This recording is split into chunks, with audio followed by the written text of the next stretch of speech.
as a counselor. You know what I'm saying? You got to be a drug addict to teach someone how not to be one. But all that shit was methadone. It was just another dope.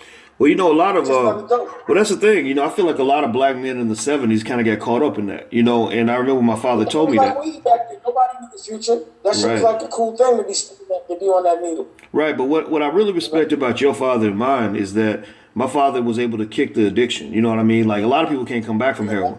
And to me that made me respect him a lot as a man because we know these drugs just sort of popped up in our neighborhoods and a lot of people were affected. Not everybody was able to survive that. And so I think, what I really observe and notice, and I think people should pay attention to this, is the importance of strong male role models. They can at least kind of guide you in a direction that's going to benefit you, right? So you saw your father as the boss every day. My father was a boss too. He was a cop. And I remember how many people looked up to my father, and that made me say, I want to be a man like that. And a lot of kids don't have a father. People act like fathers don't matter, or you got these weak. That's your superhero. You Absolutely. Want to be your dad.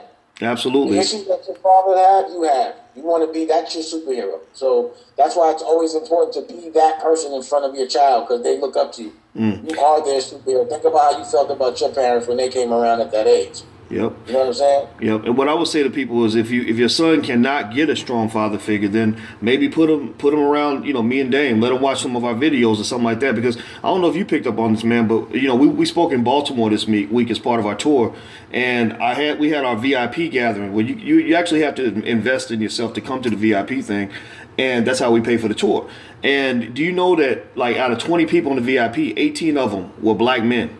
18 of them, and almost all of them had businesses, and almost all of them said the same thing. They were talking about how they look up to you, they look up to me, and what I really think is that we could use technology as a way to create father figures for all those kids who don't have that. A lot of young guys growing up don't have a father, or at least making them aware of what it is to be a man because that's something that's taught. It's just like if somebody doesn't give you the man rule book or doesn't lead by example, how are you really supposed to know?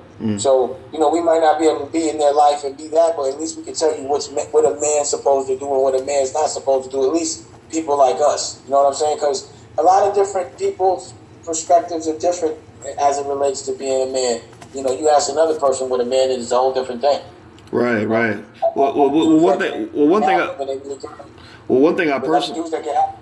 One thing I personally believe is that, a mother can't teach a boy how to be a man. Just like I can't teach my daughters how to be a woman. And I think we got to get rid of that bullshit that makes people think that fathers don't matter because fathers do matter and it makes a difference. Hold on 1 second. Yeah, take your time. What happened? Come on. Rocky's like, oh shit, she watched the Berto fight. Oh shit. Oh, I'm like, what happened? You're missing the fight? Well, Berto's fighting Ortez. But Rocky's watching it, but she's like, oh shit. But in my life, oh shit could be a bad text. You understand what I'm saying?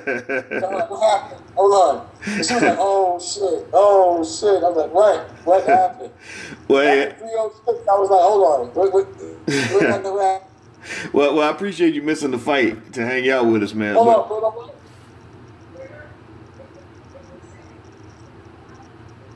Come on, you stuttering. What happened? Oh, Pearl just knocked it down. All right, I know. That's good. Okay, all right. Let's focus. We talking about business now. Let's focus. All right. So here you go. Johnson wants to know. Johnson says you created a masterpiece with Paid in Full. How do you create the framework and storyline for Too Honorable? Where'd that come from? It just came from authentic experience and true feeling. Just like Paid in Full.